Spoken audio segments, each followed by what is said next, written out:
Hello दर्शन अनि नमस्ते सबैमा। तपाईलाई एउटा मिठो शायरी सुनाउँदैछु म। Let's go. के होला त माया। ओके। धनले हेर छन् ती गरिब खानाले मरेका। धनले हेर छन् ती गरिब खानाले मरेका। अरूको श्रीमतीलाई पनि छन् नि पैसामा किनेका। अरूको श्रीमतीलाई पनि छन् नि पैसामा किनेका। के कलियुग आयो भगवान देखिन्छ नि पैसाकै खास। के कलियुग आयो भगवान देखिन्छ नि पैसाकै खास। आखिर मरेर लानु रहेछ नि हरियो अनि ठुला आँखा भएको लामो घना बास।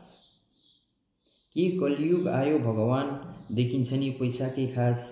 आखिर मरेर लानु के रहेछ लान्छ नि हरियो अनि ठुलो आँखा भएको लामो घना बास। वाह वाह वाह वाह भन्ने अब आफैले होला।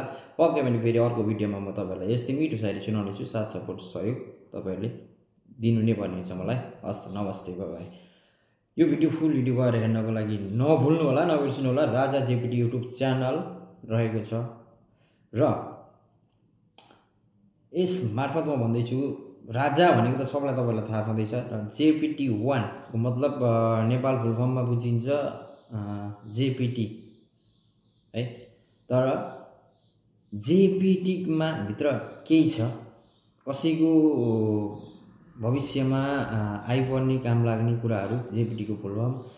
यो JPT को फुल फर्म जतिखेर म भन्ने छु तपाईँहरूलाई, जुन दिन तपाईँहरूले मैले सोचे जति साथ सपोर्ट दिनुहुनेछ त्यो दिन तपाईँहरूलाई पक्कै पनि भन्ने छु। त्यो दिन तपाईँहरूको लागि धेरै खास हुनेछ। ओके।